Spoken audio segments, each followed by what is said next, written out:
Good morning, ladies and gentlemen, and welcome to what is going to be, for the time being, a one-off.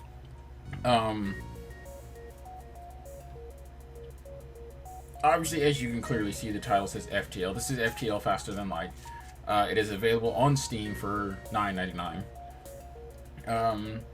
It is not the most complicated thing I've ever played, but while surfing YouTube, while doing what I normally do, which is playing videos while I do my own work, I stumbled across an old video from Day 9 TV, and I caught him playing FTL, and while I was watching him play, I remembered how much I loved playing this game. So this is going to be the typical 30 minutes, but here's what I'm going to do. Depending on how far I've gotten, I will end the game at a specific point. So I'll play for 30 minutes, and either I will stop when I die, or stop when the 30 minutes is up. So one of those two things is going to happen. I have played this game before at length, and I will show you guys all of that in a moment. I'm not going to go through the tutorial, though I would recommend going through the tutorial. But I'm going to cover a lot of things in this video that, well, it's not really to say that have changed, but a lot of the stuff that is not necessarily covered in the tutorial. So let's go to new game. So the Kessler is the ship that everyone is going to start off with. Now, you won't get, if you're playing for the first time, you won't have hard mode available. At least I don't think. From what I recall, hard mode is only unlocked after you beat the game the first time through. I will naturally be playing on normal mode. And hey, what do you know? I actually have an opportunity to have a full human crew this time. The last time it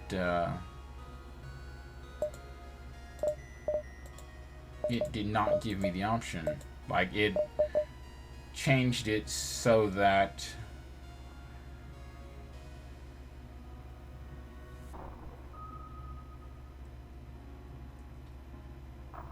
okay, so I already got that one. What do I have to do for this one? Oh, okay, and then this one is that. Now, for the sake of argument, I'm actually probably not going to use the Kessler. It is not my favorite ship. My favorite ship is actually this one. And maybe it was this one that I was thinking of. That obviously doesn't let you have a full human crew. I may be thinking about the Osprey. But I prefer the Osprey for a very specific reason, and it is actually this. The artillery beam. It's basically just a self-firing laser. So as long as it stays powered up, yay. So this is the ship I'm actually going to be using. And like I said, I'll go through some of the other finer details later on.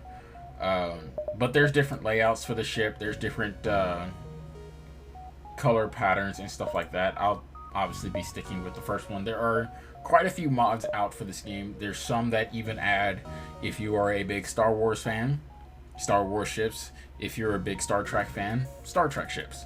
I haven't really gotten into really any of those. The only thing I did get was a mod that basically reduced the patrol for the enemy fleet. And you'll see what I mean when I get into the game. I actually have that mod disabled for this playthrough. If you guys like, I will make a separate video with the mod on and kind of show you guys what it does. It does sort of unbalance the game a bit. I say a bit because basically it allows you to be a total, well, be fully leveled up before you get to the end of the game. So So that's what the ship looks like when you hide the rooms, but I actually made the rooms available. So I think we're going to go ahead. We're going to go with the Osprey. Now, you can rename the ship. I'm not going to go through the process of renaming the ship. I do have the advanced... Actually, you know what? I will disable this. This actually adds a whole bunch, as you can see, there are new systems, weapons, alien races, all that good stuff. But I will disable that for this playthrough because I played it on here, and though I made it to the end, yeah. So it was, I lost in the end. I mean, a lot of the new systems are really, really hard to deal with, especially the hack. But I'll show you guys all that stuff, like I said, another time. Again, this is going to be a one-off video. If you want to see more of it, leave a comment. You know the routine. This is YouTube. If you guys don't know how this works by now, well then, welcome to your first ever YouTube experience. And I hope you enjoy it. So let's get started. I'm not going to read all of these, but I will read some of them for you guys.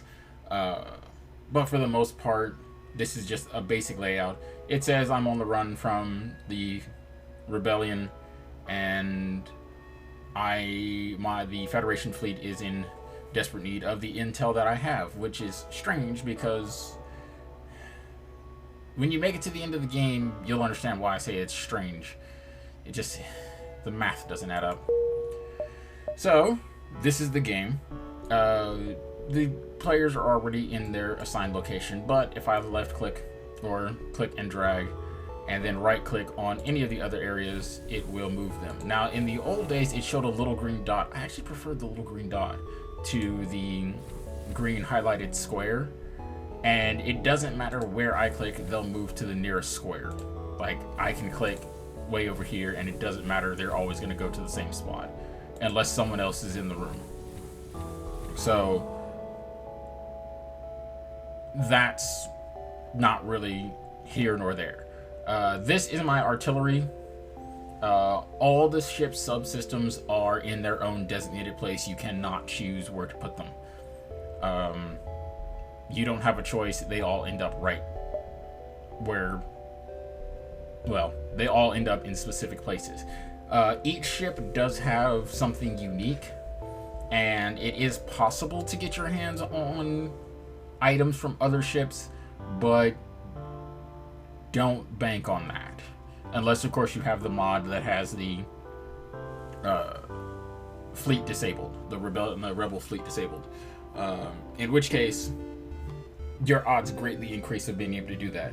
The reason I disabled the rebel fleet was because there were certain ships that are really difficult to get, and they're instance based.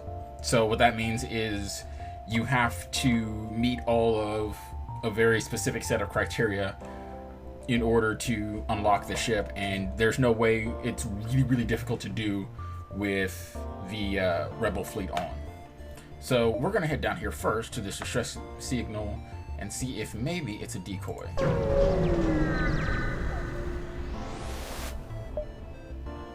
Okay, so not a decoy, but definitely a problem. So there is a percentage chance that I will be successful in this mission, and there is a percentage chance that I will fail. If I fail the mission, I lose a crew member, right? Which is gonna suck, because how much do you guys want to wager which crew member I'm gonna lose when I select this? Hey, what do you know? I didn't lose the one human female on the entire ship this time. All the other times, it was always the captain. So, we're down a crew member. Now, I can get crew members back if I have, if I run into slavers or, well, really just slavers.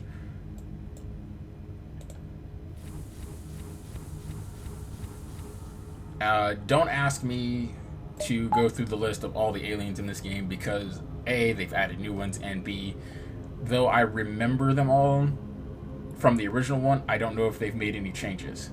I will, however, show you guys this. So this is obviously your upgrade window. Click on ship.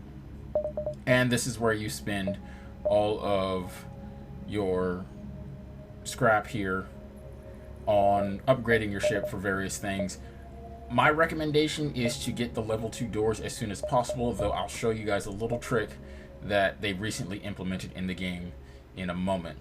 If I go to crew, I can actually see the crew roster, and on the right hand side there, it gives you some information about the crew. Now, before, originally, when the game originally came out, humans had no specialty skill. So it said the same thing: humans are common and uninteresting, but they had no specialty skill whatsoever. So it's nice to see that they've added the skill improved slightly faster perk to humanity. Now the Mantis, they do extra damage in combat, in hand-to-hand, and or in any instance where someone is on board your ship. They do extra damage. But as a reverse to that, their repair speed is cut down by half. And then the Rockmen are immune to fire, which is really great because your ship will get lit on fire a lot. Though they move half as fast, and as you guys can see, have plus 100 to, well, plus 50 to health, I guess you could say. Each alien race has something bespoke to them. So let's see if we can't get into some combat here. I don't know how many jumps I have before the fleet shows up. Quarantine level 5 in effect. Okay. So nothing there. So this red line right here represents the... think of them like the scouting party. So in a moment you'll see the full rebel fleet. Well, you won't see them, but you'll see the indicator for them. I can't go back to systems. I can go back to systems that are occupied by the rebel fleet, but it's a very bad idea to do that. So my goal is to explore as much of this system as possible without running into the rebel fleet before I can make it to this exit here. So I'm thinking I want to go here probably. Now I haven't quite figured out how they move, like the span at which they'll jump.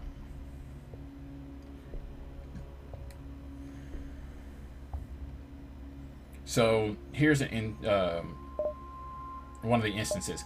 I could spend the little bit of money that I have to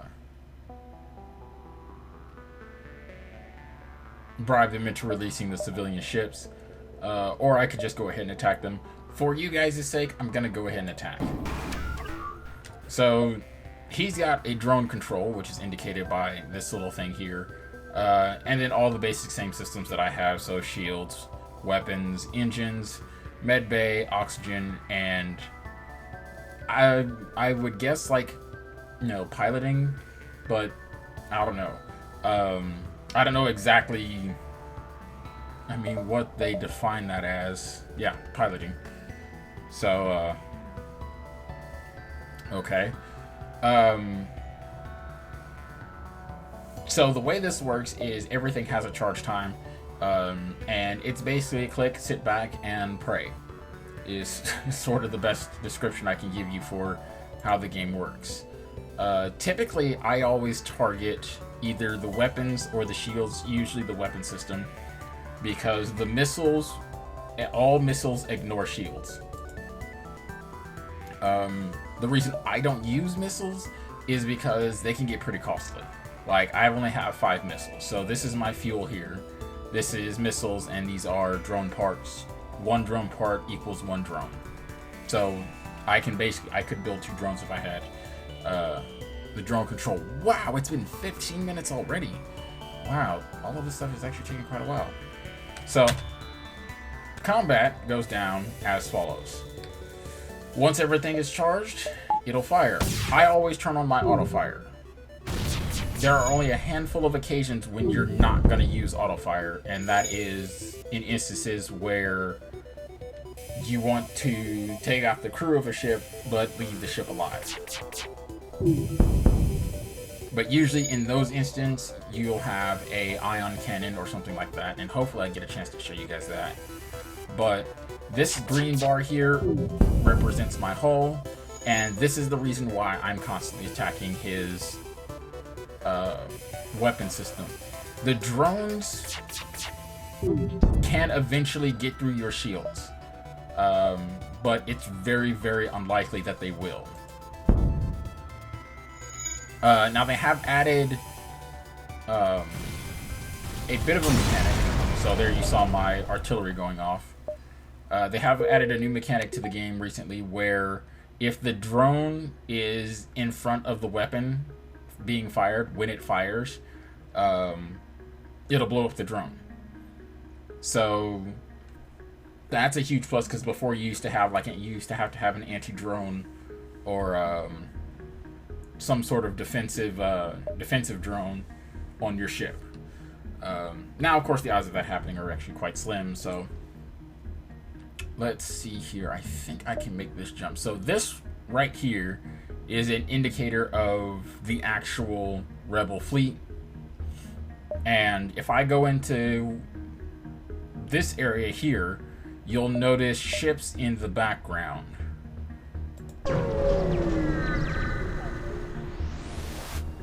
Okay, so you'll notice that there's ships in the background if I go into that area, and those ships now will actually attack me. In the earlier versions of the game, they were just static ships.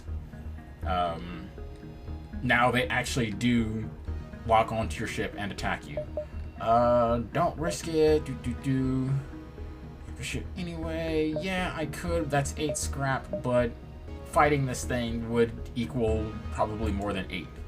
Oh no, I accidentally reactivated the ship. Whatever will I do? These things are actually really easy to fight. Usually they don't have shields. They do get shields later on in the game. But, actually here, I need you to repair this. So you can't jump into FTL without the captain. So that's the ion cannon that you just saw being fired there. What it does is it basically just temporarily disrupts any of the ship systems, or whatever ship system it hits. Usually it hits the shields and it disrupts the shields. The higher your shield rating, the... Oh, what's the best way? So there you go. I've got fuel, I got 2 fuel, 2 rockets, and 13 scrap versus the 8 scrap that I would have normally gotten. And they actually, it looks like they did do a bit of a rebalance from the old to the new version. With the old version, you had probably about a 50% chance of ending up with less than what you would have gotten if you had accepted a deal or something like that. But the ion cannon, so if I have my shield at level 2, which to get that up, you know, it's a case of you not only have to upgrade your shields, but you also need the necessary power to do so.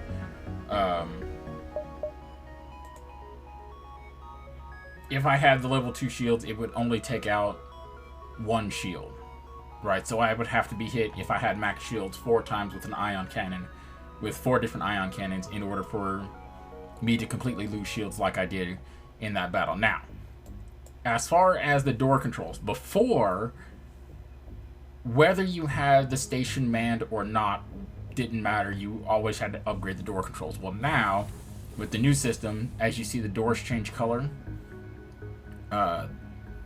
the gray doors are fire-resistant doors, and basically they're blast doors is actually what they are. They're blast doors. So having the doors manned gives you sort of a free upgrade. But of course, the second he walks away from the door controls, they all go back to standard open for everyone doors. So you either want to have a man on the station or upgrade the door as soon as possible. I recommend upgrading the door as soon as possible. That way you don't have to worry about having a man on the station early on when you only have 4 or in my case, 3 people. Especially if you're in the smaller ship when you start off with 3 people and you go on a mission and end up losing one of them. So we have another distress signal here.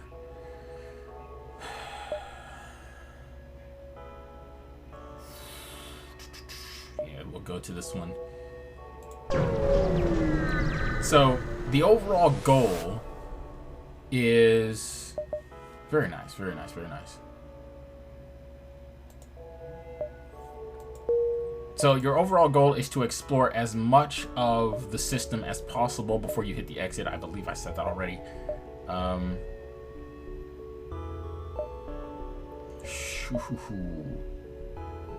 So this is actually going to take me out of the way a bit. Now beforehand, like in the normal game, fuel was definitely a problem. It looks like they've kind of reduced that problem a bit. I was able to make it to the last system without needing to buy fuel myself. So we'll hit this store up. So, scattered in most sectors, you'll find a store. Stores offer everything from fuel to rockets to drone parts. And this is what I meant when I said that it can get kind of costly having a rocket around. I've got 8 rockets on me right now, which is fine, but if I was using rockets in everyday combat, I'd have to resupply every so often to make sure that I had rockets. Personally, I prefer beams, which naturally I don't have enough for. So a new feature that I have seen that they've added is the multiple pages. Some stores have more than just a handful of items. Previously, it was just like this screen right here was it. You know, what you saw is all they had. Well, now they have a second page, which allows you to get the automated reloader. Oh, wow. Wait a minute, I think they changed that. Cooldown between weapon shots is reduced by 10%. Okay. Yeah, they changed that. The automated... Was it the automated reloader? Maybe it wasn't the automated reloader that I'm thinking about. There is one of these augmentations that would...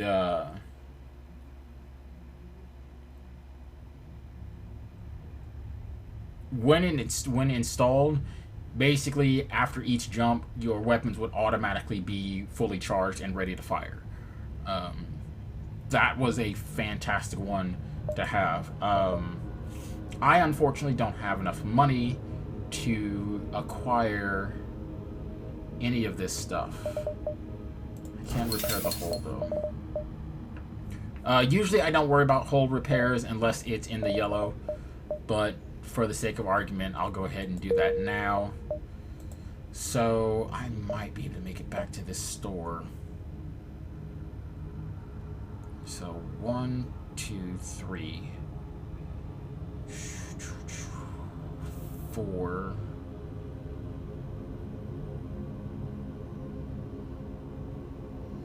5.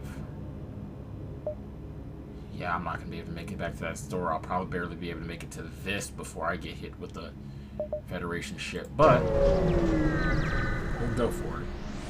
So, so this is another thing too. You'll get hit occasionally with slavers who will demand that you hand over their crew. Personally, I never do. I don't buy slaves from slavers, and I don't hand over my crew for 2 very good reasons. 1, can't stand slavers. And 2, and this is the fun part, I typically end up sparing their lives for a reason that you guys will see in a moment. So right now, my artillery laser, as soon as I get a chance, I'll show you guys how the artillery works. Now, this hull breach reminds me of something very specific. There we go. This is why I always attack, because typically you'll get, well, in every slaver instance, you'll get the opportunity to get one of the slaves off the slaver ship. in exchange for sparing their lives. I do because, you know, it's just the right thing to do, you know, free them. So, a lot of times you'll run into problems where you have low oxygen on your ship. And actually, I can demonstrate this. So, if we vent this area, okay,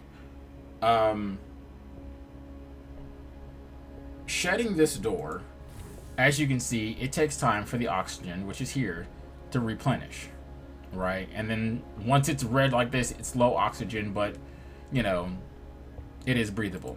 The red striped means anyone in this area is going to be instantly vented into space. Not really vented into space, but they'll die slowly of, you know, oxygen deprivation. So there's a trick with doing this that I found out about fairly early on, just out of sheer curiosity. And I'm really glad they didn't change it. So let's say these two areas of the ship, actually we'll do these three. Let's say these three areas of the ship have been damaged and have vented into space, and now there's no oxygen in them, and I can't send my crew through them. Whatever will I do? Now, if I close the door, over time, you'll see the oxygen levels will slowly start to go up, and everybody can walk around again. However, if we do this, so now there is a hotkey for this. So to close all the doors, you press X. To open all doors, you press Z. So what I'm going to do is I'm going to rapidly press X and Z. Pressing Z once opens all the interior doors. Pressing Z twice opens all the doors on the ship. So X, Z, and instantaneously the unfilled areas have refilled with oxygen. And that's because it's auto-balancing all the air in the ship. So you lose air technically over the whole ship, but it instantly refills in the other areas. And I'll show you if I press Z again, it drains all the oxygen. It opens up all the doors. Right now, if the whole ship is red, it's not really going to have that much of an effect. But if you just have one or two sections of the ship that are redded out because of lack of oxygen, you can now very easily refill them and get a crew member in there to repair the system if need be, or for whatever reason. And that's usually what it is a system will get damaged and there's no oxygen, and sending your crewman in there to repair it will kill them. So we need to go over here. So let's see. You arrive at a populated sector. Mercenary seems to be mass broadcasting. Request for a mercenary ship to aid him. You respond. Yes. Your ship seems reasonably equipped. Freighter. Shipment of my goods. It's a week late. The fool flew through pirate-filled sector. So this is just another mission, but it looks like it may be a mission outside of this sector.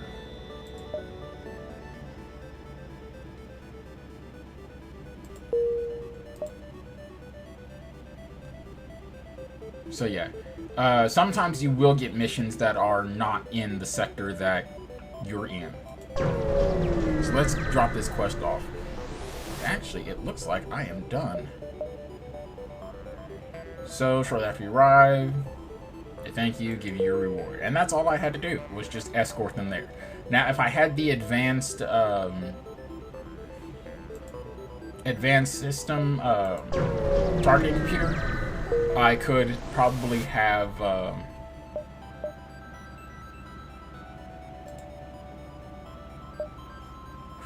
see what I mean?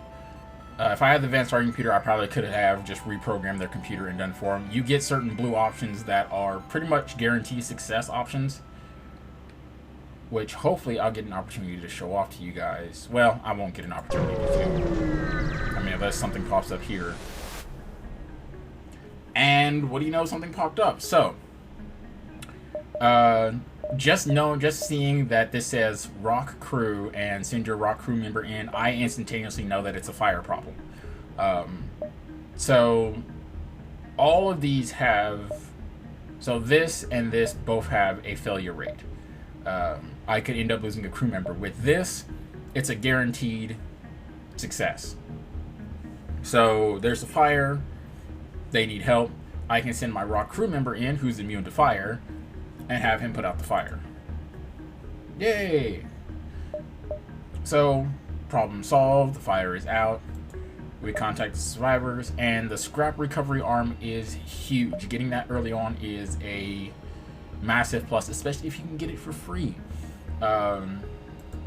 It gets you, as I will show you, extra scrap. So you get 10% more scrap from any source, right? And of course, scrap is used literally for everything. So we can actually exit the system, and this is, yeah, I have no chance of doing anything else in this system. Now, normally I would show off to you guys all the what the Federation stuff is like, and I mean the Rebels, what the Rebels are like and all that. But like I said, I want to keep this within 30 minutes, and I'm actually already gone over. So what I'm going to do is I'm actually going to take on this ship, and then after this, I'm going to call it a day. So my laser currently has 50 seconds before it is ready to fire.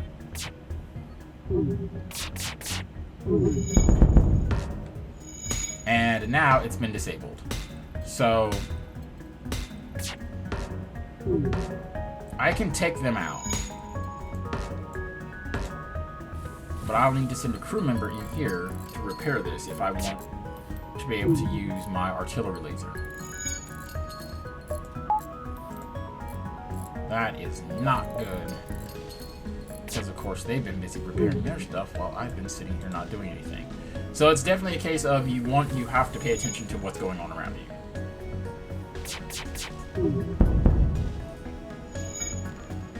Now, if you're wondering why some of their weapons go down, it's because when the weapon system gets damaged, it runs off reduced power, basically. So the more bars you have in your weapon system, the better your chances of not losing your weapons when, or at least not losing all of your weapons when your ship gets hit. And needs, when your weapon system gets hit and needs to be repaired.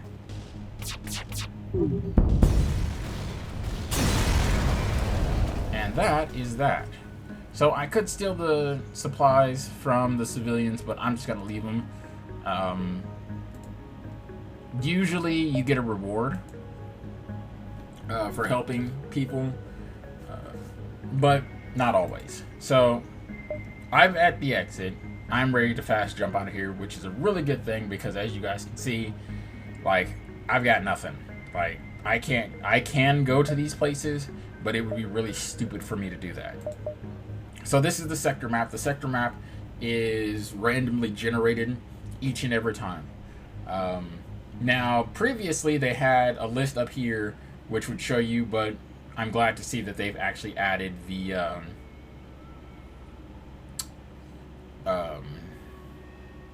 actual option to select the area that you want to go. And your ultimate goal is to get here. This will always be red. It will never be green. It is always a hostile area, and actually I can tell you personally that it is the final area where you're going to face the final boss, so you end up facing the rebellion there anyway. And when I say you, I mean your ship. So I'm going to leave it off here. Nothing's going to happen until I go to the next sector or until I jump somewhere else. So I can literally just sit in this one spot. If you guys want to see more FTL, let me know. If not, I hope you enjoyed it. Like I said, it's $9.99 on Steam. And I would be more than happy to make some more videos for you guys. This is actually the second time I've done a recording on this. So Yeah, that's it. I'm done for the day. I hope you guys enjoyed the game. If you want more, let me know. And to that, I'm gonna say sayonara.